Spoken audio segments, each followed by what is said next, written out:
Welcome to another episode of Bourbon End Data Breaches, where we cover 5 of the most interesting breaches from this last week. I'm Steve. I'm Connor. Frank. This week, we have stock markets, school districts, hospitals, utilities, and hotel lobbies. When ransomware targets trust, identify, and anything that can't afford downtime. Let's go ahead and begin. Starting off with story number 1, Japan Exchange Group. Japan Exchange Group had a date this week with Root. Root ransomware claimed they breached Japan Exchange Group, the entity that underpins Japan's financial markets. When attackers target an exchange, this isn't about stealing files. This is about attacking trust itself. Markets don't run on code alone. They run on confidence. As you mentioned, new kids on the block, I think they just started claiming victims this week.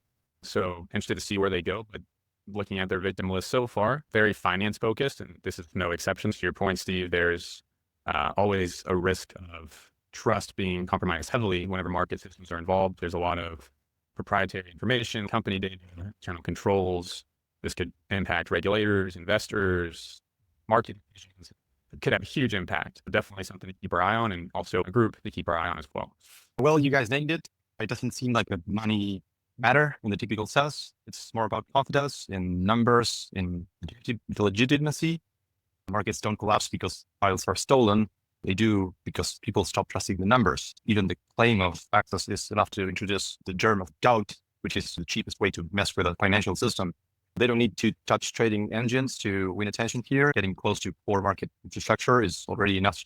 Japan's been in the news a lot because of their bond rates and lending. I know there have been a lot of international trades around Japan, and this is going to disrupt more than just the Japanese stock market, but some international ones as well. Moving right along to story number 2, back here in the United States. Interlock ransomware enrolled in Clarksville ISD. Interlock is going to school, and not for any good reason. They allegedly expose social security numbers, date of birth, addresses, financial data, and even internet history. They're in here somewhere. There's a whole lot of other schools in this screenshot as well. Interlock, maybe they're trying to enroll in all the schools. Clarksville ISD, this is a lifetime identity problem for them. School districts keep proving they're the softest targets with the longest consequences. Not only we have operational disruption here, but victims locked in for life. What I mean is kids don't change social security numbers, and they won't notice identity fraud until they're adults, which makes this data incredibly valuable and almost impossible to remediate. Every time this happens, it exposes the same uncomfortable truth. Schools are data brokers, whether they want to be or not. They're securing that data with methods that barely cover password resets. This is a weird screenshot from Interlock because I'm seeing a heavy concentration in schools and then government offices. Providence Academy, Shelbyville Police Department, Bishop High School, Kearney Public Schools. You don't usually see this as the hit list for a gang, but maybe we finally got ourselves a gang that's focused exclusively on government, sheriffs, and school districts, which seems like a weird one to me. Seems like they know their game well. With educational services in general, I've been keeping a close eye on those breaches for some studies I've been doing over the last 8 months or so. And I have seen, generally speaking, not just with Interlock, but overall, there's a general increase of ransomware attacks against educational services. Interlock now looks like to be the leading ransomware gang in that industry. Exactly like Frank said, I think these school districts really are like a data broker now, a very sensitive data. You have hundreds or thousands of students, oftentimes thousands for these highest, very sensitive data for each of them, and very impressionable targets. As Frank mentioned, as they get older, they'll start to see the impacts of potential identity fraud and theft. So I think we might unfortunately start seeing more of a trend in this direction, but really interesting to see from Interlock. You know, back in my day, students used their social security number as the unique ID all the way through college. And that was never necessary. That was always kind of lazy, right? Because you can make up a unique number for each student. It doesn't have to be social security number. But I wonder if that's still the case, because you certainly have social security numbers as a number that cannot be changed and also is highly sought after by these groups. Yeah, back in my day, our lunch pin code was the last 6 of our socials. I think that's just a trend. I think they changed the law on that. Hope so. Moving right along to story number 3, MedHelp, a healthcare clinic network. Termite ransomware claimed a breach of MedHelp with alleged exposure of names, addresses, dates of birth, and financial details. Healthcare remains ransomware's favorite target because patients can't wait, systems can't pause, and privacy laws make everything worse. Not the most compromised target, but certainly a sensitive one. Makes you wonder if MedHelp would have rather had real termites instead of the ransomware gang. Yeah, it makes you think what's worse, a multi-million-dollar hospital infected with actual termites or having a ransomware attack from termite. Wonder what the cost, how they would line up. But regardless, any kind of breach or ransomware attack against anything healthcare related is never good, right? With the sensitive data and operations. I believe MedHelp's more on the billing and finances side of things, but regardless, again, still sensitive PHI, sensitive operations, and another similar to education industry that has even more sensitive data on individuals. Termite sounds like a scary name for a ransomware gang. Healthcare breaches keep following the same script because the incentives never change. Clinics can't afford downtime, patients can wait, and attackers know that pressure is desperate choices. What makes cases like this worse is the layering, which is identity data plus financial data plus health context. It's a perfect mix for fraud, extortion, and resale. Even if systems are quickly restored, the trust damage stays longer because patients won't forget when their most private information becomes part of a criminal supply chain. Termite's not the scariest ransomware gang name. You got Dragon Force, you got Clarksville. But if you have a house made out of wood, I think termites the scariest. That scares me the most, dragons. You have a house made out of bricks. Termites don't eat bricks.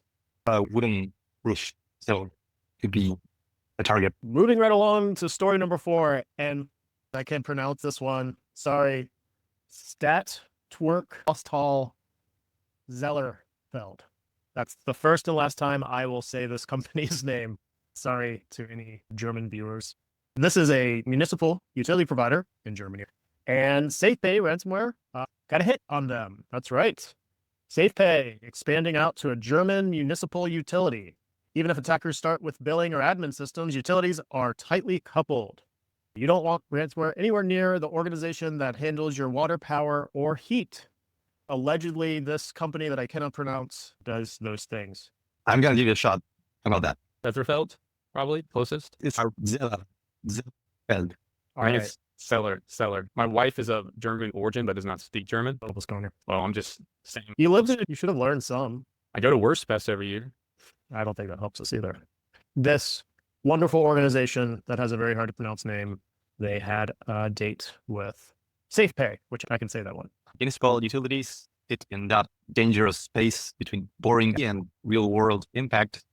These environments are often tightly interconnected, meaning an issue that starts in admin or building systems can creep closer to operational tech. The real risk here is not just data exposure, but the reminder that essential services rely on legacy systems, small teams, and limited security resources.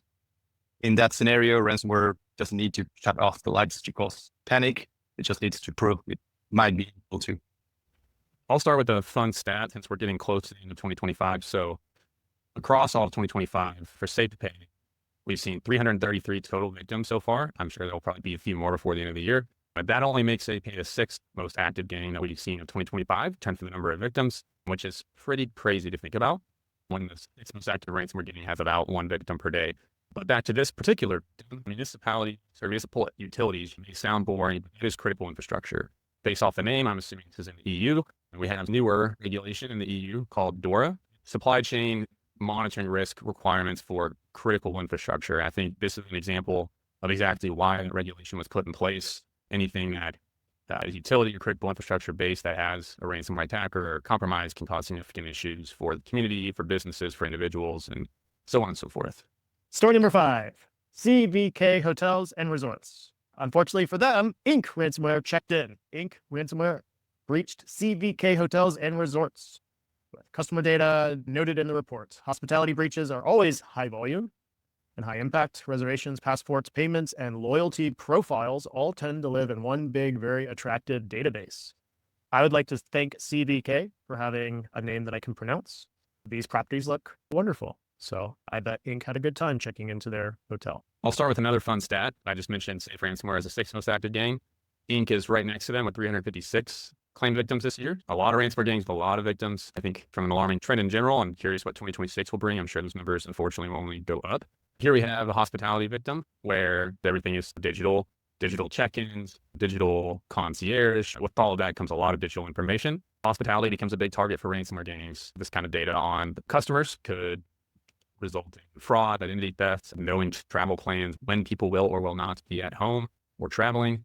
So again, hospitality might sound a little boring at first glance, but very sensitive data can be hosted by these companies.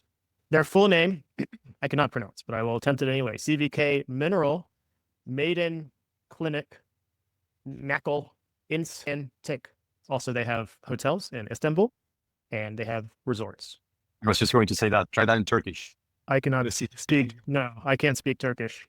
Okay. Yeah. Same pitch here. These kind of breaches are always messy because hotels centralize pretty much everything, payments, passports, all their guest history, all in one place. Then attackers love that efficiency because one intrusion equals thousands of potential victims across multiple sources, whatever you want to call that, countries, franchises, or branches.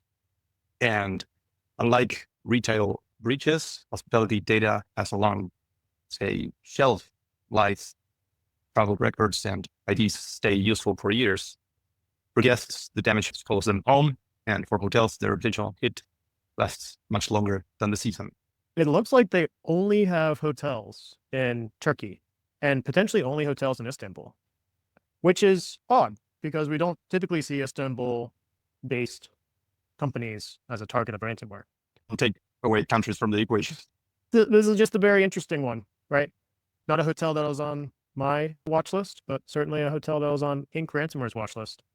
Maybe Inc. is vacationing in Istanbul this winter, and they passed by the hotel and said, "Hey, let's get to know that."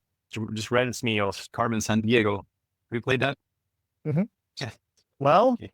this week, from stock exchanges and school districts to hospitals, utilities, and hotels, ransomware keeps targeting places where downtime isn't an option and trust is everything. If your organization supports daily life, someone's already trying to monetize its failure. Remember, attackers don't chase innovation, they chase leverage. Until next time.